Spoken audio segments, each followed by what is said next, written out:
नमस्कार, city post live में आपका स्वागत है। मैं हूं आपके साथ मुकेश कुमार सिंह। अभी हमारे साथ सहरसा के civil surgeon doctor Ratan Kumar Jha हैं। कई तरह की बातचीत करनी है, लेकिन खास बातचीत है हमारी सूर्या हॉस्पिटल को लेकर के। आए दिन सूर्या हॉस्पिटल में मरीजों की मौत हो रही है और इसको लेकर सहरसा आयुक्त कहें कोसी प्रमंडल के हैं, लेकिन बैठते हैं सहरसा में और आवास भी उनका सहरसा में है। आयुक्त ने एक विधि सम्मत कार्रवाई करने के लिए लेटर जारी किया है सिविल सर्जन के नाम। क्या है ये पूरा लेटर प्रकरण, इस पर उन्हीं से बातचीत करते हैं। सिविल सर्जन साहब, क्या है ये पूरा मामला? ये मामला 2 या 3 महीना पहले की है। तब मैं सिविल सर्जन 3 महीना पहले तब मैं सिविल सर्जन नहीं था।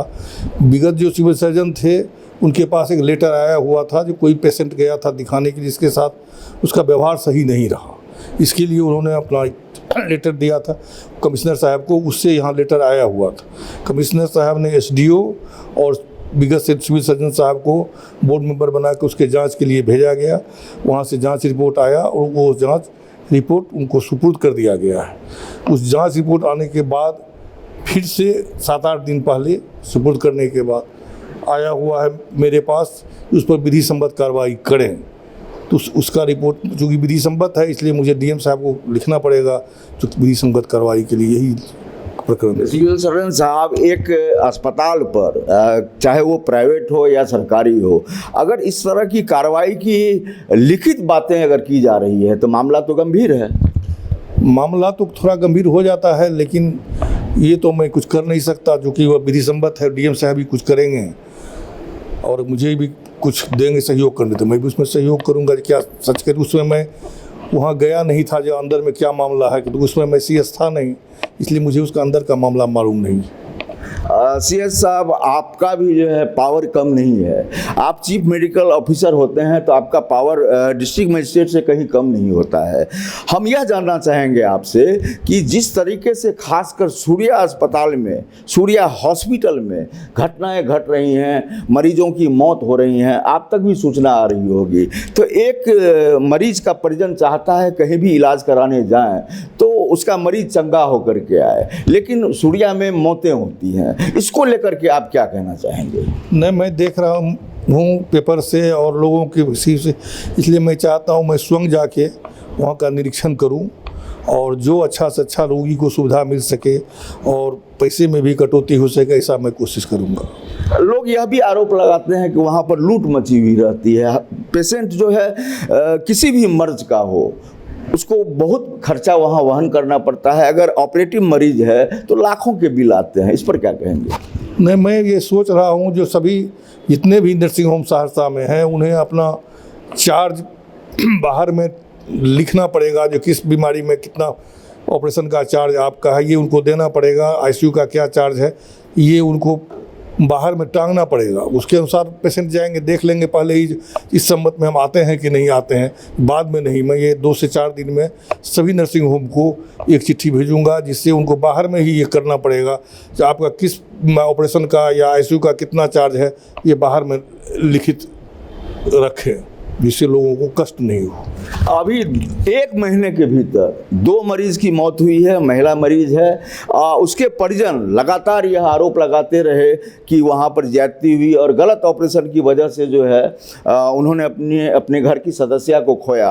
और एक मामले में तो एफआईआर पहले हुआ और काउंटर एफआईआर जो है सिविल वहाँ से सूर्या अस्पताल के निदेशक ने किया। एक मामले में और एफआईआर हो गया है और उस मामले में डेथ समरी दिया है पारस हॉस्पिटल ने, जिसमें यह बताया गया है कि इन कारणों से जो है कमी लापरवाही बरती गई सूर्या अस्पताल में, जिसके कारण से पारस अस्पताल में उसे बचाया नहीं जा सका। तो ये 2 तरह के मुकदमे और इस तरह से एक डॉक्टर पर चौंकाने वाली घटना तो हम नहीं कहेंगे, चूँकि उस अस्पताल में लगातार मौत की खबरें आती हैं, बहुत मामले को पैसे पर दबा दिया जाता है। अब 2 मुकदमा हुआ है। आप अगर आपके पास यह मामला आता है तो इसको कितनी गंभीरता से लेंगे और क्या कुछ हो सकता है?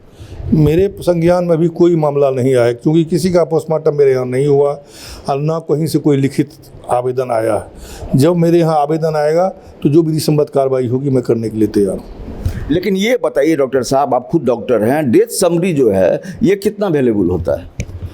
वैल्यूबल है, लेकिन बिना पोस्टमार्टम का उसका वैल्यू नहीं है। पोस्टमार्टम हो जाने के बाद ही उस पर गौर किया, इसलिए उनको पोस्टमार्टम जरूर करवा लेना चाहिए था।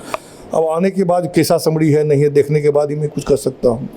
डॉक्टर साहब, एक बात और है कि आप यह देखिए कि डॉक्टर जो खास करके वर्ग है, कितना भरोसा रहता है लोगों का। वे जाते हैं ये सोच करके कि हमारा मरीज तो लगभग मरा हुआ है, हम अगर यहाँ जा रहे हैं तो जिंदा वापस आएंगे। लेकिन अमूमन जब मौत हो जाती है और 20-22 दिन तक का सफ़र होता है किसी अस्पताल में पेशेंट को लेकर रहने का, और वहाँ से अगर मौत लेकर के वापस हो रहा है कोई, तो मामला तो बड़ा है। नहीं, ऐसा है, कोई डॉक्टर नहीं चाहता है कि मेरा मरीज मर जाए। ऐसा कि तब तो नर्सिंग होम भी बंद हो जाएगा। डॉक्टर नहीं चाहता है ऐसा हो, लेकिन एक इलाज है, इलाज में अच्छा बुरा तो कभी हो जाता है, लेकिन डॉक्टर कभी नहीं कोई चाहेगा कि हमारा मरीज मर जाए। लेकिन सूर्या अस्पताल में तो बहुत घटनाएं घटी हैं, इतनी घटनाएं घट रही हैं, हमें तो लग रहा है कि यह अस्पताल नहीं कत्लगाह है। नहीं, ऐसा है, वो वहाँ क्रिटिकल पेशेंट को भी बहुत रखता है वो, इसीलिए मृत्यु दर बेसी है वहाँ।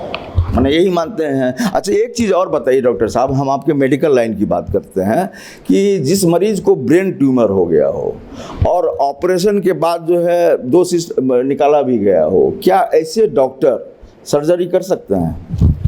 ये तो मेडिकल बोर्ड का चीज़ है, जो वो सक्षम है करने लायक कि नहीं है, इसमें मैं क्या कर सकता हूँ। नहीं, फिर भी आपका जो डॉक्टरी ज्ञान है, एक बड़ी बीमारी है ब्रेन ट्यूमर, और उसमें से भी ऑपरेट करके 2 सिस्ट ब्रेन का ऑपरेशन, ये तो बहुत बड़ा ऑपरेशन हो गया। नहीं, इस पर मैं कुछ नहीं कर सकता, वो तो मेडिकल बोर्ड ही कुछ कर सकता है, वो लायक है कि नहीं है। एक CS होकर उससे खाना उचित नहीं है। अब कुल मिलाकर मोटे तौर पर हम यह भी आपसे जानना चाहेंगे कि डॉक्टरों का संगठन है IMA, लगातार अगर कोई घटना घटती है डॉक्टर के साथ तो IMA को देखता हूं कि बहुत ज़्यादा सक्रिय हो जाता है, लेकिन डॉक्टर अगर कोई गलती करते हैं तो IMA इसको लेकर के कोई जो है कदम क्यों नहीं उठाता है?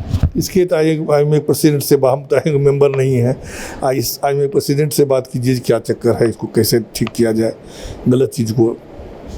आपको नहीं लगता है, हम ये सीधा सवाल करना चाहेंगे आपसे कि आप एक डॉक्टर हैं, क्या IMA को डॉक्टर अगर कमी बरतता है तो क्या IMA की जिम्मेवारी नहीं है कि वह इस पर भी सख्त कदम उठाए?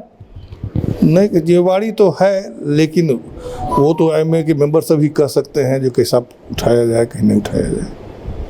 हमारे साथ सिविल सर्जन थे डॉक्टर रतन कुमार झा। इन्होंने पूरी तरह से तस्वीर साफ कर दी है कि सूर्या अस्पताल पर बड़ी कार्रवाई की गुंजाइश है, और यह DM के हाथ में है कि वे किस तरह की कार्रवाई और कितने समय के अंदर करवाते हैं। लेकिन इसमें कहीं कोई शक शुबा नहीं है कि यह सूर्या हॉस्पिटल अस्पताल कम और कत्लगाह ज़्यादा है। इस खास बातचीत में इतना ही, लेकिन आप कहीं जाइएगा नहीं, आप लगातार बने रहिए सिटी पोस्ट लाइव के साथ। शुक्रिया।